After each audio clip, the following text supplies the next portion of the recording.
everyone, it's Keto Strong Chris, and today I wanted to do a quick little demo on my favorite knife sharpener that I have.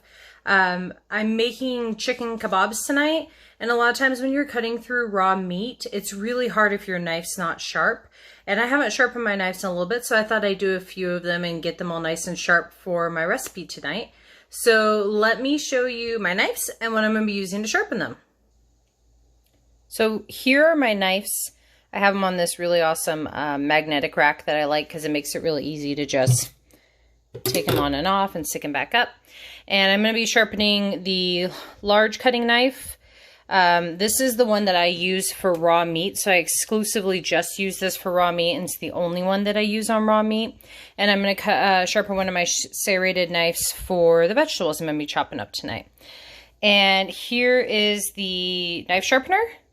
It's Chef's Choice 1520 Angle Select, and it has slots for Asian knives, Euro-American, and then the buffer. So I'm going to go ahead and first I want to show you how my knife is cutting when it's not sharpened. So after we sharpen it, we can really see the difference. Okay, so here's the chicken breast. I'm just going to chop this up into some chunks for the kebabs that I mentioned. And you can kind of see as I'm cutting through, I did sharpen this maybe a few weeks ago to last month, so it's probably not super dull. But I'm going to go ahead and cut through, and it takes a few slices to get through.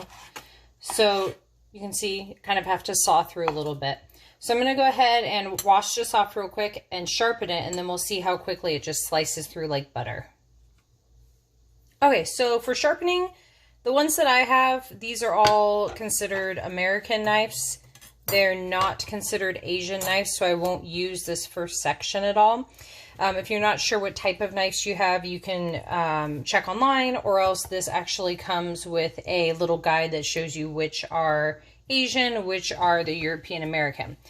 So for the flat edge knives like this one, I'm going to do about 2 to 3 pulls on each side in the sharpener, and 2 to 3 pulls on each side on the buffer. For the serrated knives, you don't use the sharpener at all. This will just go through the buffer. So I'll go ahead and show you. Turn that on. And you just pull it kind of slow and steady. Put down a little bit of pressure. One side. The other. I'll do it one more time.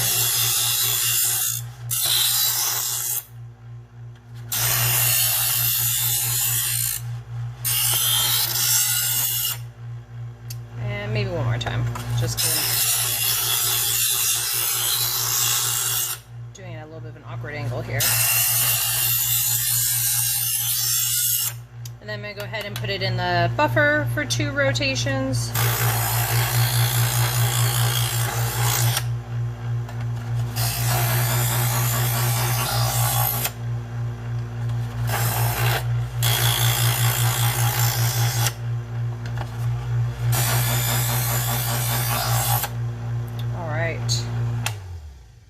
And you can see, I'm going to see if I can get that close enough so it actually focuses there. You can see how, how sharp the tip is now.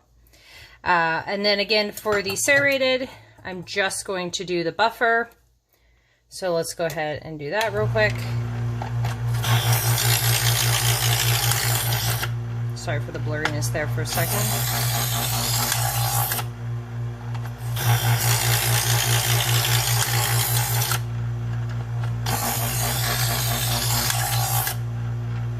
Go. It sharpens the little ridges there, and I'll go ahead now and turn this off, and we'll try cutting the chicken again. Okay, let's go ahead and chop the chicken. And chicken's not really a super fatty meat, so it's not hard to cut generally. I think where I really notice the difference is when I'm cutting raw pork chops, because those can be kind of fatty and they can be super thick and harder to cut through. But let's go ahead and we're just going to, with one cut. And again, I don't have to saw back and forth at all. I missed that one a little bit. There you go. Super easy. And that's it. That is the knife sharpener. I like to sharpen my knives. I don't know, I probably do them every couple months. I actually don't do them that often, but I do it when I notice it, because you get to a certain point where your knives are very dull and you're trying to cut something, you're literally just sawing back and forth, and I think time to sharpen them. So that's it. I will go ahead and add the link to the knife sharpener in the comments. At one point, Costco was selling them, which is probably the best deal, but I haven't seen them there recently, so probably Amazon is the best bet. So I'll go ahead and put the link below, and let me know what you think, and have a good rest of your day. Stay keto strong.